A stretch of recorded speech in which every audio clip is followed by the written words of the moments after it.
Spice Diana stock empya ey'abasajja eyinza obutasoboka nkuleetedde ku stock empya Spice Diana gye yasaba okuludde akayimba abantu baakafunyoba mu perspective ndala nkuleetedde tutandikirewa ono yagenza okwanjula ne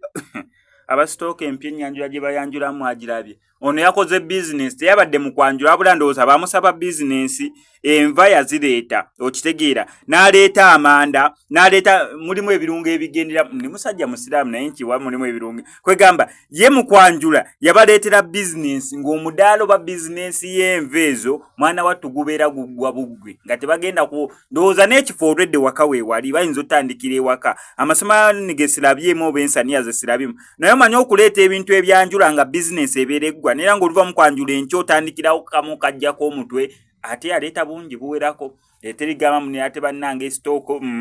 stooko yajjuliza ddala bizinesi ng'ebeera eggwa then ono omuvubuka eyeekubye ettatu ya Aisha mukamwa bannange katonda wange omwana yeekubye ettatu ya Aisha mukamwa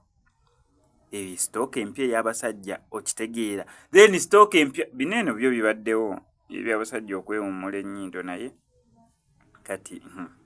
ndowooza nabyo ate kati stock empya ndowooza yasazeewo ebeere ng'ekisussaamu ebeere ng'ekiyitirizaamu ebeere ng'ekisuusuutamu naye nga yo stock empya ekyagendera ddala mu maaso Spice Diana naye yasaba okuludde ye kwegamba masavu meereere kanyumidde kali naka Spice Diana okwata ekisaawe ekinene nga mulimu stock empya ennene okitegeera bulungi nnyo mwanattu gabira masavu meereere wano kwase Max Media kanzireyo mbanoonyeze ebimu kubikola stooko empya naddala Spice Diana gyayimbako mu basajja kati awo tukomewo tutegere 2026 nga weegende okubeera obeera tulina omu ku abo omanya tolina ku stooko empya okyali ku nkadde eya 2024 okudda wansi kubanga stooko empya yatandise mu 2025 okudda waggulu